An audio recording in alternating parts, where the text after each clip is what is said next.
Halo semuanya, sebelumnya nama budaya. Kali ini saya mau menjelaskan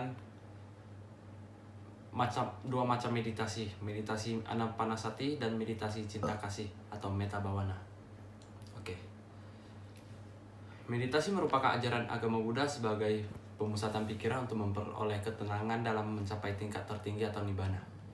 Nah, meditasi ada dua macam, yaitu meditasi Anapanasati dan meditasi cinta kasih atau Metta Bhavana. Anapanasati yang berarti kesadaran akan nafas atau meditasi pernafasan adalah inti praktik kontemplatif umat Buddha. Sesuai ajaran Buddha, tujuan akhir meditasi adalah mencapai nirwana atau berakhirnya penderitaan. Yang kedua, selain umat Buddha, banyak orang yang berlatih meditasi pernapasan karena manfaat yang lain. Misalnya, untuk menjalin keterhubungan dengan tubuh dan pikiran, berlatih menyadari kekinian, dan menikmati indahnya keheningan. Cara berlatih meditasi pernapasan atau Anapanasati adalah: tentukan tempat meditasi yang tenang. Carilah tempat yang tenang agar Anda bisa berkontemplasi. Meditasi pernapasan dilakukan dengan fokus pada irama nafas yang sangat halus sehingga mudah sekali terputus jika muncul suara yang mengalihkan perhatian. Yang kedua, pertahankan postur tubuh yang benar. Sesuai ajaran Buddha, meditasi pernapasan harus dilakukan sambil duduk dengan punggung tegak. Latihan ini bertujuan untuk merilekskan tubuh, merasakan kebahagiaan, dan menenangkan pikiran. Jadi, semakin nyaman postur tubuh Anda, itulah semakin baik. Yang ketiga, merilekskan diri. Setelah Anda memilih postur tertentu, mulailah melakukan relaksasi secara sadar sambil menarik dan membuang nafas melalui hidung beberapa kali. Amati bagian tubuh yang terasa tegang lalu abaikan. Yang keempat, fokuskan perhatian pada nafas. Setelah pikiran Anda tenang dan terkendali, arahkan perhatian pada bagian tubuh tertentu agar Anda lebih mudah merasakan nafas dan berkonsentrasi. Misalnya, ujung hidung dan bagian tengah bibir atas, sebab Anda bisa merasakan aliran udara pada bagian tubuh tersebut. Yang terakhir, hitunglah nafas sebagai paduan saat Anda mulai berlatih. Bagi para pemula, cara tersebut sangat membantu mengendalikan pikiran. Selanjutnya, meditasi Metta Bhavana. Meditasi Metta Bhavana adalah meditasi untuk mengembangkan cinta kasih universal.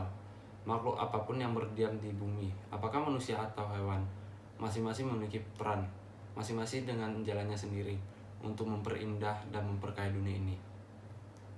Nah, latihan meditasi Metta Bhavana yang praktis antara lain 1.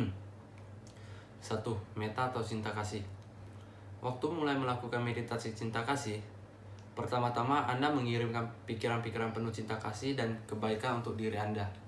Mulailah dengan mengingat masa di mana Anda bahagia. Saat perasaan cinta kasih muncul, Anda akan merasakan perasaan hangat menyebar dari tengah dada Anda. Setelah perasaan ini muncul, buatlah doa harapan yang tulus untuk kebahagiaan Anda. Semoga saya bahagia. Semoga saya merasakan sukacita. Semoga saya tenang dan damai. Semoga saya gembira dan baik hati, dan lain sebagainya.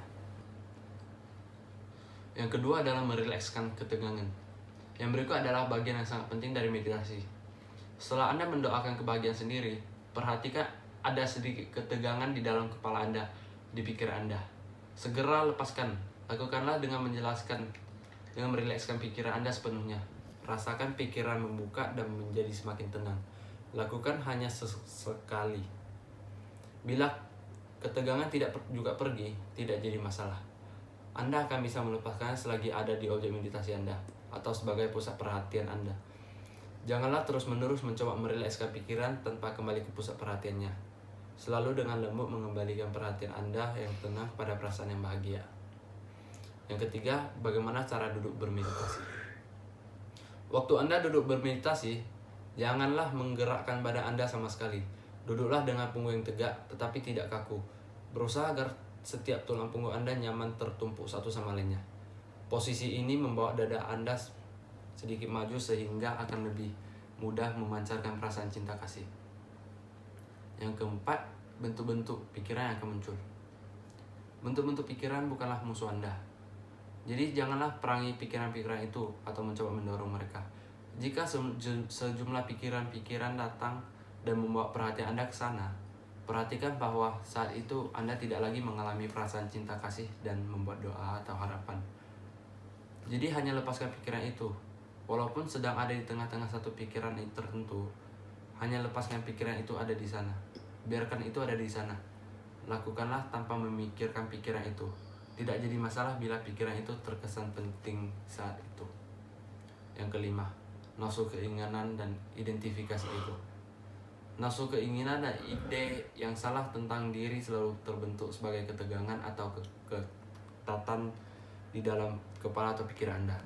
Bila Anda melepaskan ketegangan, maka apa yang sedang Anda lakukan adalah sesungguhnya melepaskan nafsu keinginan dan ide yang salah tentang diri atau identitas ego, dengan segala bentuk pikiran, sensasi, dan perasaan emosi yang muncul. Beginilah cara Anda memurnikan pikiran Anda dan Anda menjadi lebih bahagia dan ringan setiap saat.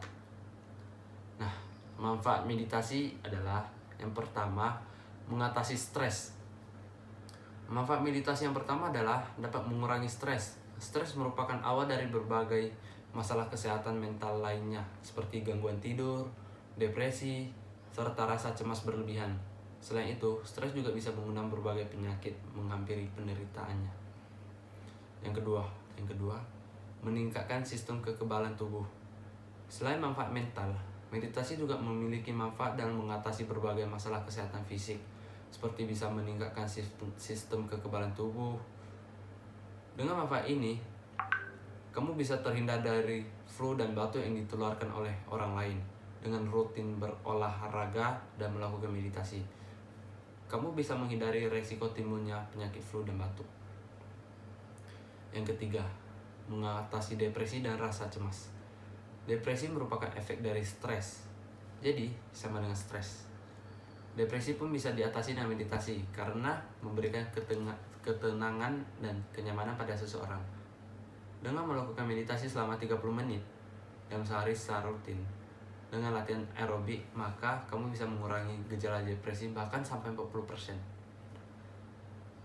Yang keempat, menurunkan tekanan darah. Selanjutnya, kembali ke manfaat bagi kesehatan fisik. Meditasi dapat menurunkan tekanan darah.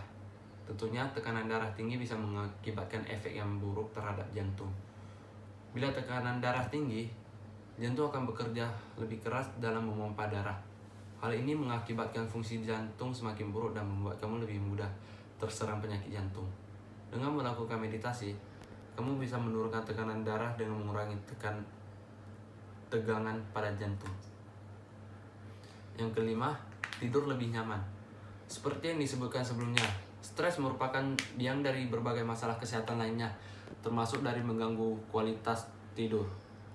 Tubuh akan melepaskan ketegangan dan jadi lebih rileks, sehingga semua orang dapat tidur lebih baik. Bila sering bermeditasi, kondisi mental yang buruk ditambah dengan tubuh yang kurang istirahat semakin memperparah keadaan sulit tidurmu. Meditasi adalah pilihan yang paling tepat sebagai solusinya. Walaupun ada obat tidur, kamu sebaiknya tidak sering-sering menggunakan karena memiliki efek buruk pada tubuh nantinya. Yang keenam, memperkuat daya ingat. Selanjutnya, meditasi memiliki manfaat yang memperkuat daya ingat. Hal ini biasanya terjadi pada manusia, apalagi yang berumur sudah tua atau lansia.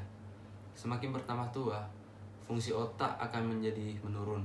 Meditasi yang menggabungkan nyanyian dan gerakan berulang dapat melatih konsentrasi seseorang. Hal ini juga dapat meningkatkan perhatian dan konsentrasi lansia. Bahkan bisa membantu meningkatkan fungsi otak bagi lansia yang mengidap demensia.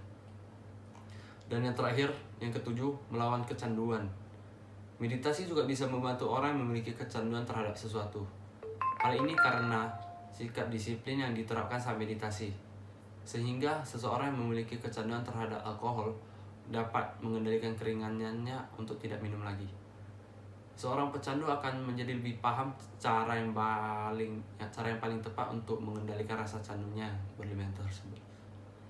Mungkin itu saja macam-macam meditasi dan manfaat meditasi dari saya. Mohon maaf bila ada kesalahan. Sekian dari saya. Namo Buddhaya. Terima kasih semua.